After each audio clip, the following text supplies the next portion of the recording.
Admiral Kate Wilson stared at the alien vessel that hovered above the United Nations building in New York. It had appeared without warning 6 hours ago, and since then, all attempts at communication had been met with silence. The world watched with bated breath as military forces from every nation converged on the area, ready for the worst. "Any response to our latest transmission?" Kate asked her communications officer, Tom Reed. "No, Mom. They're just waiting." Kate's secure phone buzzed. "Wilson," she answered. "Admiral, this is General Hayes. The President has authorized Operation Poseidon. Authorization code Delta 79 Echo 3. Kate's breath caught in her throat. After decades of secrecy, it had come to this. "Understood, sir. Initiating now." She hung up and turned to her executive officer, Jack Martinez. "Jack, it's time. Send the activation signal." Jack's eyes widened, but he nodded and entered a complex sequence into his terminal. Across the globe, in the deepest parts of Earth's oceans, something ancient stirred. Aboard the alien vessel, High Commander Vex of the Thraxian Empire surveyed the primitive planet with disdain. These humans were technologically inferior, barely capable of leaving their own atmosphere. Their weaponry was laughable.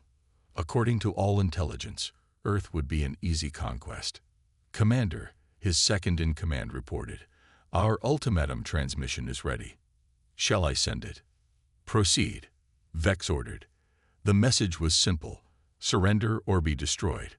But before the transmission could be sent, alarms blared across the command deck. "Sir," energy readings from the planet's oceans, massive power signatures emerging worldwide. Vex rushed to the viewing screen and watched in disbelief as the seas began to churn. From the depths of Earth's oceans, massive metal structures rose. First dozens, then hundreds, then thousands. Ships of an unknown design, sleek and deadly, breaking the surface in perfect formation. "Impossible," Vex whispered. "There were no readings of this technology. Our scans showed nothing."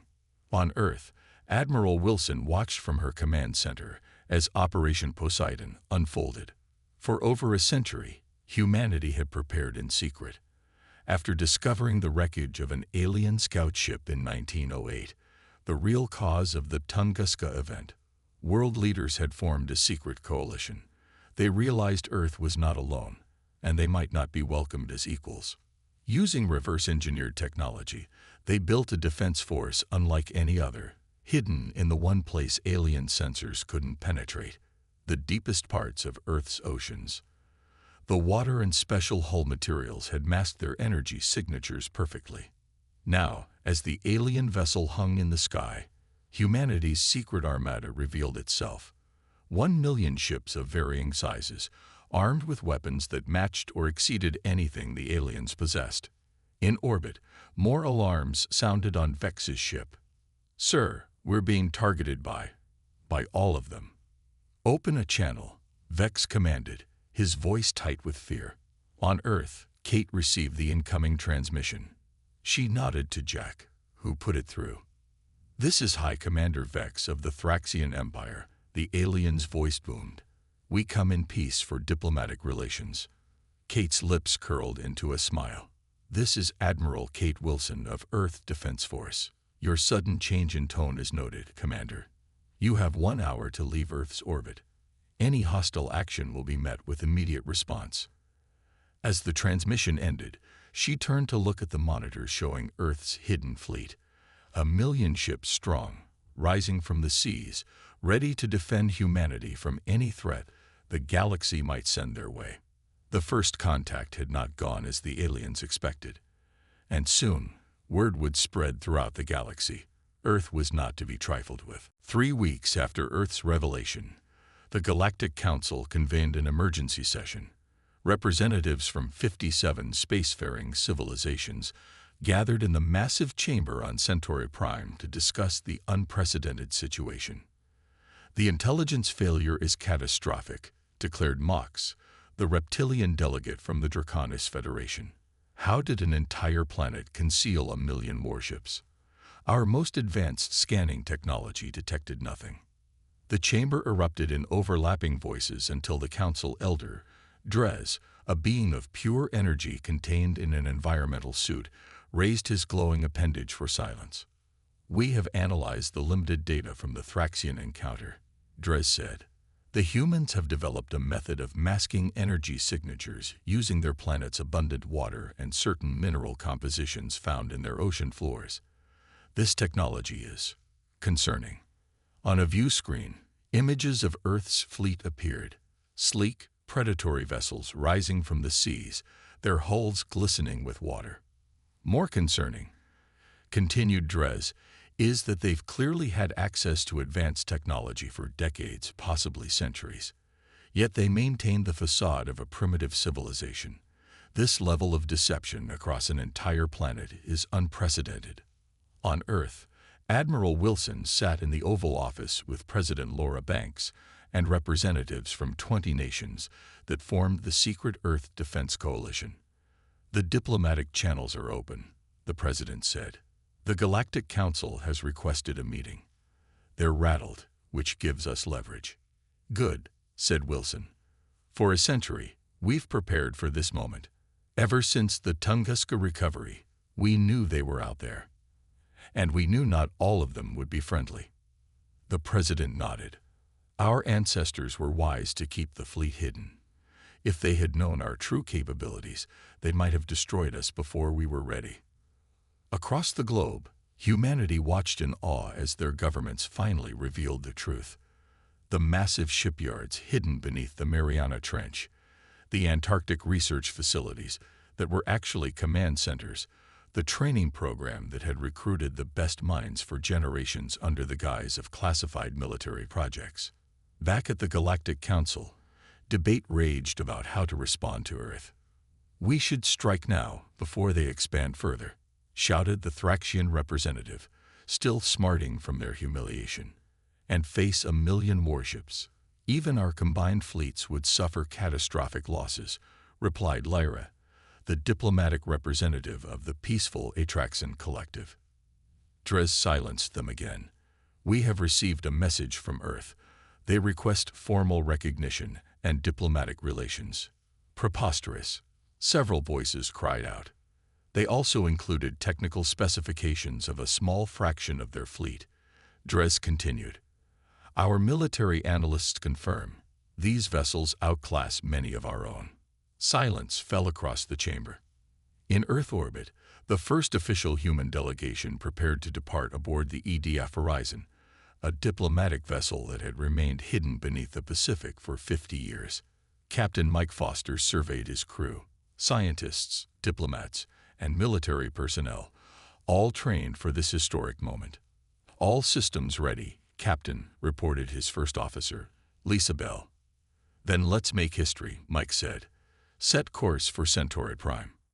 As the horizon accelerated toward the edge of the solar system, automated defense platforms, another secret humanity had kept, tracked its progress, ready to protect their first emissaries to the stars. Across the galaxy, the news spread like wildfire. The humans of Earth, long dismissed as primitive, had revealed themselves as a formidable power. Fear and fascination gripped 100 worlds as they wondered what other secrets the blue planet might hold. And in the shadows beyond known space, other civilizations took note. Some with interest, others with alarm, but all with the same question. Had a new superpower just emerged on the galactic stage? The EDF Horizon dropped out of faster-than-light travel at the edge of the Centauri system. Captain Mike Foster stood on the bridge, taking in the sight of the massive space station that served as the headquarters for the Galactic Council. "Quite a welcome party," Lisa Bell remarked, nodding toward the sensor display showing 20 alien vessels in formation around the station. "Honor guard or precaution?" Mike wondered aloud. "Both, I'd imagine," replied Dr. Alan Reed, the mission's chief scientist and an expert on the alien technology recovered from the Tunguska crash. For decades, he had worked in the hidden laboratories beneath Lake Baikal, helping to adapt the alien tech for human use. "We're being hailed, Captain," the communications officer announced. "On screen," Mike ordered. The view screen flickered to life, showing a being with crystalline features that refracted light in hypnotic patterns. Earth vessel. This is station control. You are cleared to dock at Bay 47. Please follow the designated approach vector precisely. Acknowledged. Station control. Transmitting diplomatic credentials now. As the horizon approached the station, the delegation prepared. Ambassador James Ward, a veteran diplomat with silver hair and piercing blue eyes, reviewed his notes one last time. The weight of humanity's future rested on his shoulders. Remember, he told his team, we're not here to apologize for protecting ourselves. We're here to establish our place in the galactic community, as equals, not as newcomers to be patronized. On the station, the council chamber was filled to capacity. Representatives from dozens of civilizations whispered among themselves as they awaited the humans. They've kept the ocean fleet secret for over a century, said one, an insectoid being from a desert world. What else might they be hiding? Elder Drez called for order as the chamber doors opened. The human delegation entered, walking with confidence despite being surrounded by species of incredible diversity. Ambassador Ward approached the speaker's podium, betraying no sign of awe at the assembly. Esteemed members of the Galactic Council, he began, his voice strong and steady. I bring greetings from Earth. After long observation of galactic affairs, we believe the time has come to formally join the interstellar community. Observation, interrupted the Thraxian representative. You mean espionage? Ward smiled politely. We prefer to call it prudence. History, even galactic history, which we have studied from afar, is filled with examples of technologically advanced civilizations subjugating those they deem primitive. We chose not to take that risk. He activated a holographic display showing Earth's historical timeline, including key points where recovered alien technology had been integrated into their defenses. The Tunguska incident of 1908 was our first contact, although one-sided, as the scout ship's pilot did not survive the crash. From those remains, we learned we were not alone. And more importantly, we learned that the galaxy might not be entirely friendly. Murmurs filled the chamber. That was a Zarian scout ship, said a tall, blue-skinned delegate. We lost contact with it while it was conducting a routine survey. There was no hostile intent. Perhaps, Ward conceded, but having no way to determine that, our leaders chose caution. For over 100 years, we developed our defenses while maintaining the appearance of a pre-interstellar civilization. He gestured to Dr. Reed, who stepped forward and activated another display showing the ocean-based shipyards. Our oceans provided the perfect cover. Your scanning technology, impressive as it is, cannot penetrate certain depths and mineral combinations. We used this to our advantage. The council members shifted uncomfortably. This level of strategic thinking from a supposedly young civilization was unsettling. Elder Drez moved to the center of the chamber. The question before this council is how to respond to Earth's unorthodox entrance onto the galactic stage. Ambassador Ward, what exactly does Earth want from this council? Ward's expression remained confident. Recognition, respect, and a seat at this table. We come not as supplicants, but as partners ready to contribute to galactic stability and prosperity. As the human delegation made their case, back on Earth, Admiral Wilson watched from the Pentagon's new Galactic Affairs Division. Surrounding her were representatives from all major nations, united in this moment of historical importance. They're doing well, observed General Hayes. But the real test comes next. Wilson nodded. When they ask to inspect our fleet, which they will, Hayes agreed. And we'll have to decide how much to reveal. Because even now, with 1 million ships known to the galaxy, humanity's greatest secrets remained hidden, waiting, should they ever be needed. The Galactic Council's inspection team arrived in Earth orbit aboard a sleek vessel designated as Neutral Territory. Led by Council Elder Gret, a being with translucent skin that revealed a complex circulatory system, the team included military experts from 7 different civilizations. Admiral Wilson greeted them aboard the EDF Defender, one of the mid-sized vessels from Earth's fleet. "Welcome to Earth," she said, extending her hand in the human gesture of greeting, which the aliens had been briefed on. Elder Gret inclined his head, but did not take her hand. "Admiral Wilson, the Council appreciates your cooperation with this inspection." Wilson's smile remained diplomatic. "Of course, though I should note that we've agreed to show you only non-classified systems. Some aspects of our defense capabilities must remain confidential." The alien inspection team exchanged glances. One of them, a reptilian military analyst named Thex, stepped forward. "Admiral, transparency builds trust. Secrecy breeds suspicion. And survival requires prudence." Wilson countered smoothly. "You'll find we're quite transparent about many things, but every sovereign nation reserves the right to keep certain military capabilities private. I believe that's true across the galaxy, is it not?" Thex couldn't argue with that logic, though his scaled face showed displeasure. The tour began with a visit to Atlantic Command, a massive underwater base off the coast of Bermuda.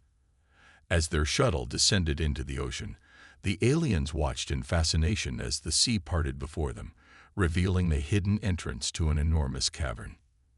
"Impressive," murmured Lox, the engineering specialist from Proxima Centauri.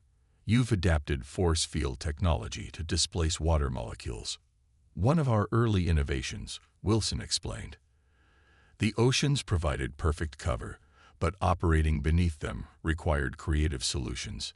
Inside the base, they observed human crews performing maintenance on dozens of warships in massive underwater dry docks. The scale was breathtaking. A hidden city beneath the waves, dedicated to maintaining Earth's fleet." "How many such bases exist?" asked Elder Gret.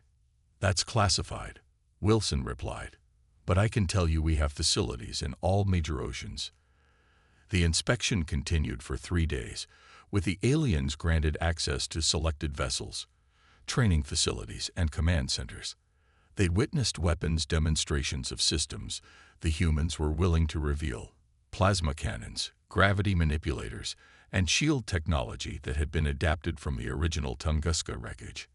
On the final day, Thex confronted Wilson in the observation lounge of the Pacific Command Base near the Mariana Trench. "Admiral, we've seen impressive technology, but nothing that explains how you've advanced so quickly. You've shown us ships and weapons, but not how you managed to unite your entire planet in secrecy. Our intelligence suggests your world was fractured by political divisions merely a century ago." Wilson looked out at the underwater shipyard, where massive vessels were under construction. "Necessity, Commander Thex. When the Tunguska craft crashed, leaders from nations that were bitter enemies realized the implications. They understood that whatever differences divided humanity, they were nothing compared to the potential threat from the stars." She turned to face him directly. The Planetary Defense Accord was signed in secret in 1912. It established a shadow government of sorts, not to rule the world, but solely focused on preparing for potential first contact. While nations continued their surface conflicts, beneath that, resources and brilliant minds were secretly pooled. "A planet-wide deception," Thex said with something like admiration. "For over a century." "Self-preservation," Wilson corrected. "And it seems our caution was warranted, given the Thraxian Empire's intentions when they arrived." As the inspection team prepared to depart, Elder Gret provided his preliminary assessment to Wilson. "Your civilization has shown remarkable ingenuity, Admiral. The Council will likely recognize Earth as a sovereign power in the galaxy. However," he paused, his translucent features shifting color slightly, "many will continue to fear what else you might be hiding." Wilson's expression revealed nothing. "Fear often accompanies the unknown, Elder Gret. But in time, I hope it will be replaced by mutual respect." What she didn't say, what no human would reveal to the inspection team, was that the million ships were indeed just the beginning. Earth's true defensive capabilities, developed during the long century of preparation, remained safely hidden from prying alien eyes. 6 months after Earth's formal recognition by the Galactic Council, the EDF intelligence vessel Artemis drifted silently in the shadow of an asteroid in the Epsilon Eridani system. Captain Robert Gray and his crew monitored encrypted transmissions between ships belonging to the Thraxian Empire. "They're planning something," Robert said, reviewing the decoded fragments. "These fleet movements don't match their reported trade routes." His intelligence officer, Diana White, nodded grimly. "And not just the Thraxians. We've detected unusual activity from the Cronus hegemony and the Viridian Compact as well. All militaristic powers who opposed our admission to the Council," Robert noted. "Not a coincidence." Aboard the Thraxian flagship Dominator, Commander Vex, now promoted to Fleet Admiral after convincing his superiors that his retreat from Earth had been strategic rather than cowardly, addressed his allies via secure holographic link. "The humans have deceived us all," he declared to the assembled aliens. "Our operatives have analyzed the radiation signatures of their fleet. Many of those vessels are less than 20 Earth years old. They didn't have this technology a century ago, as they claim." "What are you suggesting?" asked Kren, the war leader of the Cronus hegemony. "That they had help," Vex replied. "Advanced help. The question is, from whom? And what is their true purpose in the galaxy?" Back on Earth, in the underground complex beneath the Rocky Mountains, the Planetary Defense Council, representatives from all Earth nations involved in the secret program, convened for their monthly meeting. Admiral Wilson presented the intelligence gathered by the Artemis. "We believe a coalition of militaristic powers is forming against us. They're suspicious about our technological development." President Banks frowned. "They have reason to be. We've been careful about how much we reveal regarding the Guardians." The room fell silent at the mention. The Guardians, Earth's true first contact, which occurred not in Tunguska in 1908, but in the deep ocean trenches in 1547, when a damaged vessel from a civilization fleeing genocide sought refuge on the only planet in the sector with oceans deep enough to hide them.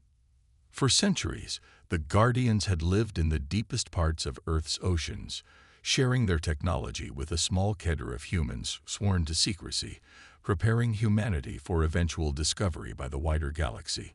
The Tunguska crash had simply accelerated those plans. "Perhaps it's time to reveal more of the truth," suggested Dr. Reed. "The Guardians have remained hidden long enough." "No," Wilson said firmly. "That was our agreement. They helped us develop the technology to defend ourselves, and in return, we protect their existence. They escaped genocide once. We won't risk exposing them now." In space, the conspiracy against Earth gathered momentum. Ships from 3 hostile powers began conducting joint exercises near the borders of Earth's claimed territory. Diplomatic channels remained open, but the message was clear. Many in the galaxy didn't trust humanity's sudden emergence as a power. On Centauri Prime, Ambassador Ward worked tirelessly to shore up Earth's political position. He forged alliances with more moderate civilizations, trading Earth's unique perspectives and innovations for political support. "The humans think differently," explained Lyra of the Atraxan Collective to her government. "Their isolation and their need for secrecy forced them to solve problems in ways we never considered. Their water-based stealth technology alone has revolutionary applications for peaceful exploration." But while Ward built bridges, the coalition led by Vex prepared for confrontation. Their plan was simple: force Earth to reveal the source of their technology, or provoke them into showing their full capabilities. Either way, they would expose what they believed was humanity's great lie. What none of them suspected was that beneath Earth's oceans, deeper than any inspection team had been allowed to see, the original Guardian settlement had grown into a thriving civilization. 10 million refugees from a distant genocide, living in harmony with their human protectors, contributing their ancient knowledge while finding peace in Earth's abyssal depths. And in those depths, they had helped humanity build not just ships, but wonders that the galaxy had yet to witness, and weapons that made the surface fleet look primitive by comparison. The stage was set for a confrontation that would either establish humanity's place among the stars or expose their greatest secret to enemies who would stop at nothing to possess it. The Thraxian battle fleet dropped out of hyperspace at the edge of Earth's solar system, accompanied by vessels from the Cronus Hegemony and the Viridian Compact. 60 warships in total, not enough for a full invasion, but a clear show of force. Alarms blared across Earth's defense network. In the Atlantic Command Center, Admiral Wilson assessed the tactical display with her staff. "They're positioning themselves near Neptune," reported Jack Martinez, now promoted to Admiral of the Outer Defense Ring, "just inside our territorial boundary." "A provocation," Wilson said. "They want us to respond so they can gauge our capabilities." "The diplomatic channel is open," announced Tom Reed. "They're requesting communication." On the main screen, Admiral Vex appeared, his scaled face set in what passed for a smile among Thraxians. "Admiral Wilson, my fleet is conducting exercises in this sector. We've notified the Galactic Council as required by interstellar law." Wilson's expression remained neutral. "Your exercises have crossed into Earth's recognized territory, Admiral Vex. I must ask you to withdraw." "Of course," Vex replied smoothly. "We merely wanted to observe your famous fleet. Perhaps a joint exercise. A demonstration of Earth's capabilities would do much to alleviate certain concerns among council members." The trap was obvious. They wanted Earth to reveal more of its technology, to confirm their suspicions about outside help. "I'm afraid that won't be possible on such short notice," Wilson replied. "But we'd be happy to schedule something through proper diplomatic channels." Vex's smile faded. "As you wish. However, we've detected unusual energy readings from your oceans. The Council might be interested in investigating those anomalies."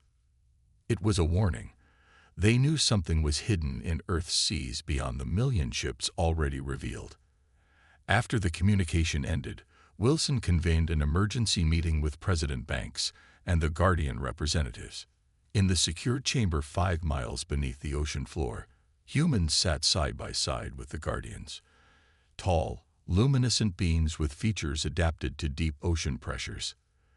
"They suspect your presence," Wilson informed Elder Trull, the Guardian leader.